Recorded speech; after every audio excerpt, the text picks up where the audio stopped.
Jadi teman-teman muslim hanya melihat satu sisi saja dan menutup mata, sengaja menutup mata, ya, melihat sisi keilahian Kristus. Nah, di situ salahnya.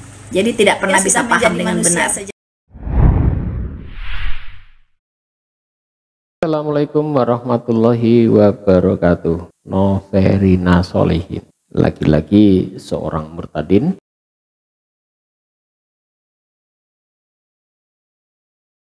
Jawabannya ya pasti ngambang, ambiar. Dan anehnya orang-orang yang murtadin ini sangat getol sekali menginjil, terutama kepada orang-orang Islam. Tujuannya untuk mengajak Anda untuk ikut murtad. Jadi murtadin mengajak Anda supaya ikut murtad. Jadi saya hadir di sini untuk membentengi kalian, untuk memberikan wawasan supaya hati-hati.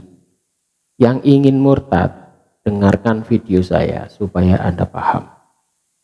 Jangan kau keluar dari Islam sementara Anda tidak paham ilmunya. Masuk ke agama sebelah ternyata salah menyembah, kan kasihan Anda. Ini Noverina Solihin, coba kita dengarkan videonya ini. Maksudnya, ya, begitupun dengan Roh Kudus, ya, satu hakikat. Bapa, Putra atau Yesus dan Roh Kudus itu adalah satu hakikat Allah, ya. Nah, Bapa, Putra dan Roh Kudus adalah tiga pribadi Allah yang bisa dibedakan tetapi tidak bisa dipisahkan. Mengambil ayat 1 Yohanes pasal 5 ayat 7.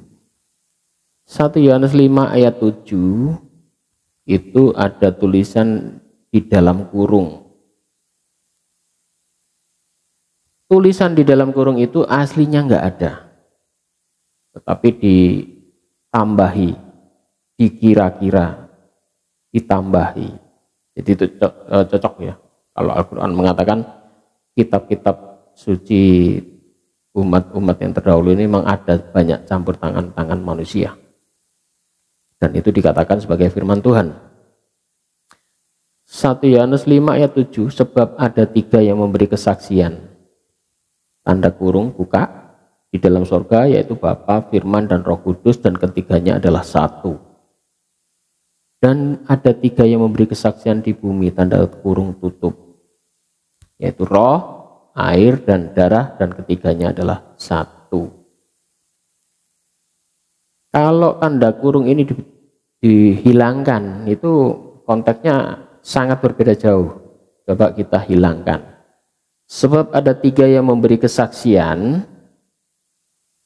roh, air, dan darah, dan ketiganya adalah satu. Itu kesaksian manusia, ya, bahwa manusia itu terdiri dari tiga zat ini, yaitu terdiri dari roh, air, dan darah.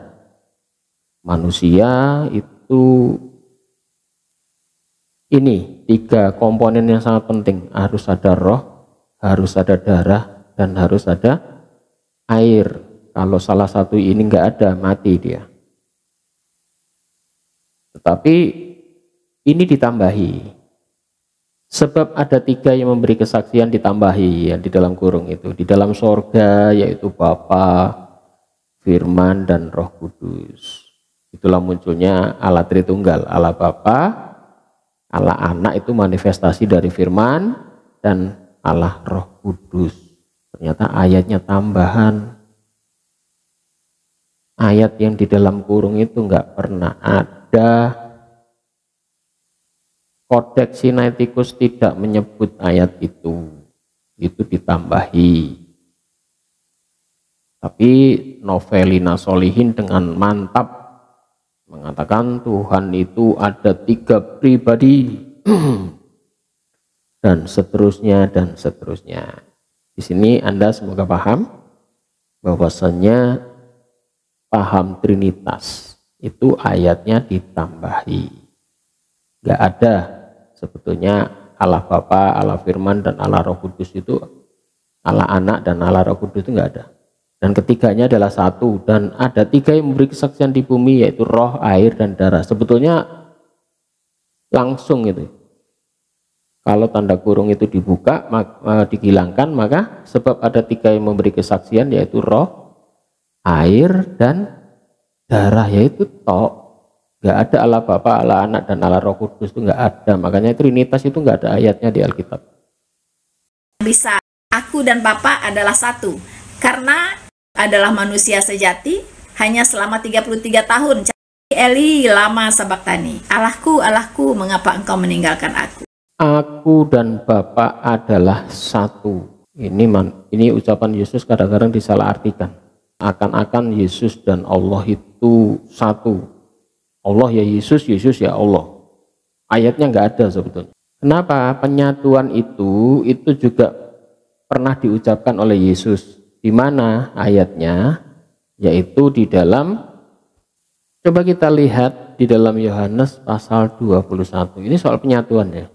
Supaya mereka nggak salah arti bahwa penyatuan yang Yesus katakan itu tidak seperti aku ya Tuhan, nah Tuhan itu ya aku, enggak.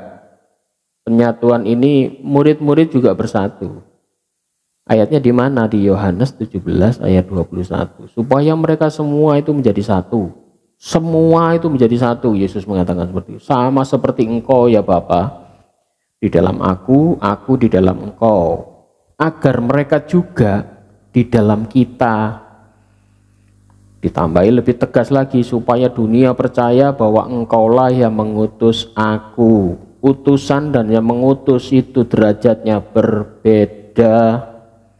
Sang pengutus itu derajatnya lebih tinggi. Yesus mengatakan bahwasanya siapa yang lebih besar antara yang mengutus atau yang diutus. Ya, dengan tegas itu ayatnya mengatakan di Yohanes 17 ayat 21 itu. Supaya mereka semua menjadi satu. Semua menjadi satu. Sama seperti engkau ya Bapa di dalam aku di dalam engkau, agar mereka juga di dalam kita. Ini ucapan-ucapan apa ya, seperti kalau aliran kepercayaan Jawa itu manunggaling kawula lan Gusti, sudah merasa dekat, akrab, menyatu, bahkan dengan para murid-muridnya juga merasa bersatu, sama seperti mereka ini juga bersatu dengan kita. Yesus bersatu dengan murid, murid bersatu dengan Yesus, Yesus merasa bersatu dengan Tuhan. Bukan berarti otomatis Yesus itu menjadi Allah, menjadi Tuhan, enggak. Ayatnya enggak ada seperti itu. Ya, kalau Noverina Solihin mengambil ayat ini, bahwasanya seakan-akan ayat yang mengatakan supaya mereka semua menjadi satu sama seperti engkau ya Bapa di dalam aku di dalam mereka, aku di dalam engkau, dan mereka semua ini bersatu, diumpamakan menyatu dengan Allah dan menjadi Tuhan, ya enggak mungkin lah. Masa murid-murid juga menjadi Tuhan, kan enggak. Jadi alhamdulillah ya, Alkitab ini memang karena ditulis oleh pengikut-pengikut Yesus. Yesus tidak pernah menulis Alkitab, satu ayat pun nggak ada tulisan Yesus. Alkitab Injil Matius sampai Matius, Markus, Lukas, Yohanes itu ditulis rentang waktunya itu 60 sampai 100 tahun setelah Yesus nggak ada. Jadi Yesus nggak pernah menulis ayat-ayat itu, enggak. Ayat-ayat di dalam Bible itu ditulis oleh pengikut. Oh, dulu Yesus pernah mengatakan seperti ini ya, dari mulut ke mulut. Bahkan di dalam kitab suci, di dalam Injil apa itu? Di dalam Lukas itu kan ditulis dengan tegas. Lukas pasal 1 ayat 1 itu. Theophilus yang mulia, banyak orang telah berusaha menyusun suatu berita tentang peristiwa-peristiwa yang telah terjadi antara kita, seperti yang disampaikan kepada kita oleh mereka yang dari semula adalah saksi mata dan pelayan Tuhan, pelayan firman. Karena itu setelah aku menyelidiki dengan segala peristiwa itu dengan seksama, dari asal mulanya aku mengambil keputusan untuk membukukannya dengan teratur bagimu. Injil ini ditulis berdasarkan ini. Cerita-cerita yang beredar, peristiwa-peristiwa yang terjadi, yang sudah disampaikan kepada kita oleh mereka. Bukan satu orang loh, mereka banyak. Yang semula adalah saksi mata dan pelayan firman. Karena itu setelah aku menyelidiki segala peristiwa-peristiwa itu dengan seksama, aku mengambil keputusan untuk membukukannya.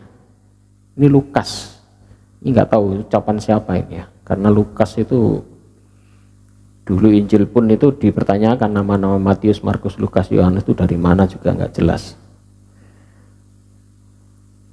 Jadi apa yang diucapkan, apa yang ditulis di dalam Injil, alhamdulillah memang masih banyak kebenaran-kebenaran yang tersirat di sana ya.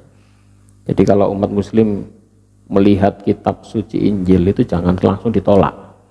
Karena di dalam hadis juga dikatakan, jangan engkau terima seluruhnya, jangan engkau menolak seluruhnya. Kemungkinan masih ada kata-kata atau tulisan-tulisan yang memang sesuai dengan apa yang di dalam Al-Quran atau sesuai dengan yang diajarkan oleh Yesus.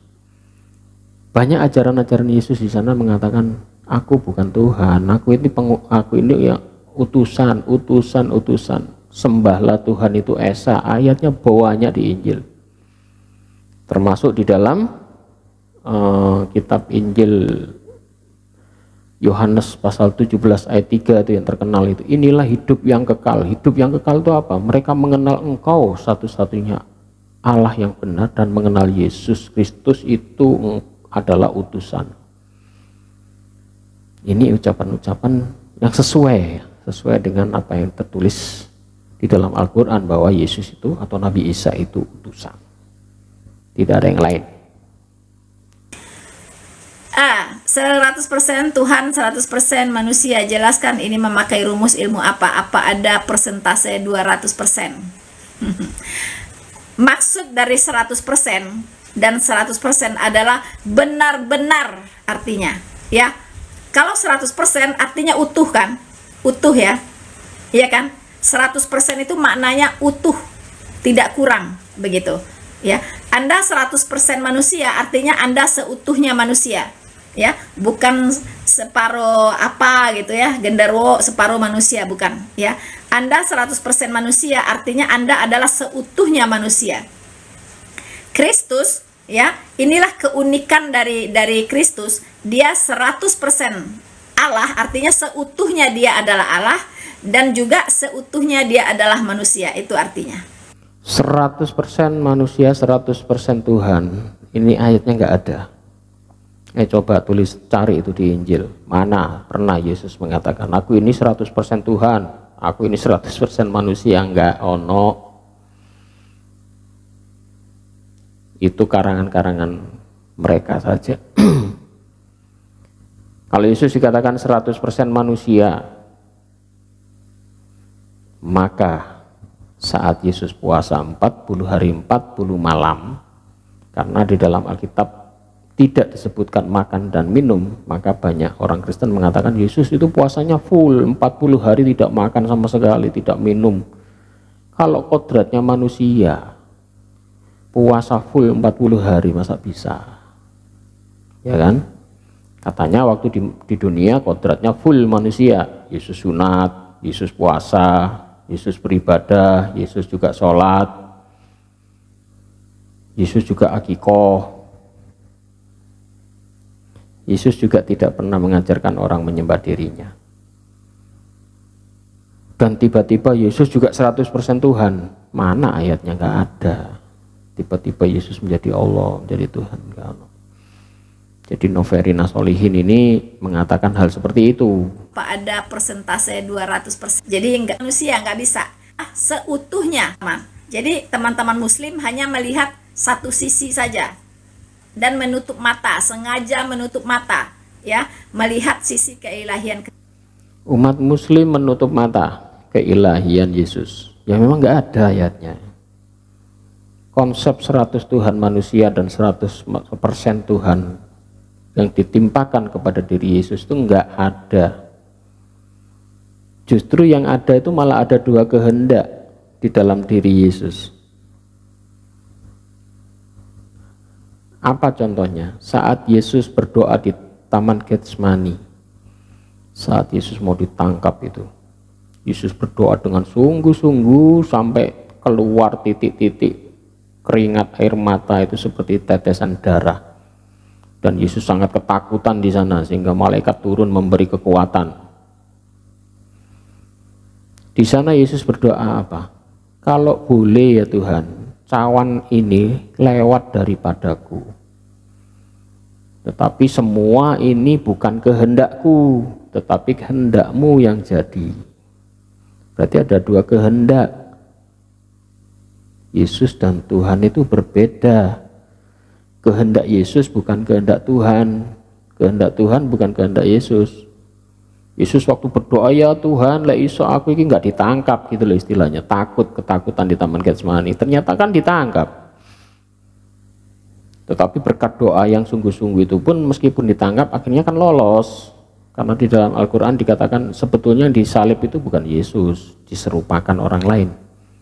Itu pernah saya bahas itu, ayat Alkitab itu banyak soal Yesus diserupakan itu. Contohnya murid-murid tidak kenal. Waktu Yesus setelah disalib itu jalan bareng sama murid, nggak kenal muridnya. Dan yang kedua, waktu ketemu dengan ibunya nggak kenal. Bahkan Yesus itu dianggap seorang tukang taman. Seorang ibu loh, sama nggak kenal. Padahal ibu itu kan jangankan lihat orangnya, dengar suaranya saja tahu ini anakku. Mungkin dari baunya aja udah tahu ini baunya anakku. Ini berhadapan, ibunya nggak kenal. Bahkan dia tanya kepada Yesus, kalau kamu tahu di mana mayat anakku, diambil siapa, kok nggak ada gitu. Mereka nggak kenal, ibunya sendiri nggak kenal Yesus. Berarti diserupakan, wajah Yesus ini diserupakan. Mungkin fisiknya, bodinya juga diserupakan. Ibunya nggak kenal. Maka apa yang ditulis di dalam Alkitab, Yesus tidak dikenali oleh ibunya itu hampir sama di dalam Al-Quran, bahwasanya Yesus diserupakan. Yang disalib itu siapa? Nggak tahu siapa itu. Ternyata Yesus lolos, karena apa? Diserupakan, wajahnya nggak ada yang kenal, muridnya nggak kenal. Berjalan bareng itu diceritakan di dalam Injil, muridnya nggak kenal, bicara berdampingan. Bahkan ibunya nggak kenal sama Yesus, diserupakan rupanya. Sementara Novelina Solihin seakan-akan dia mengerti Alkitabnya, mengatakan orang Islam itu nggak tahu. Ya, sebetulnya saat dia menjadi Muslim, kalau dia Muslim yang benar, mengerti Al-Quran, pasti paham itu. Ya, itu hak dia ya masuk Kristen. Tetapi saya di sini untuk mengingatkan kawan-kawan semua, hati-hati semacam ini. Waspada, pertahankan iman Anda, jangan sampai lompat-lompat. Islam ini sudah benar, semoga kita istiqomah, dan yang belum menemukan kebenaran saya doakan Anda mendapatkan hidayah. Demikian dari saya, wassalam.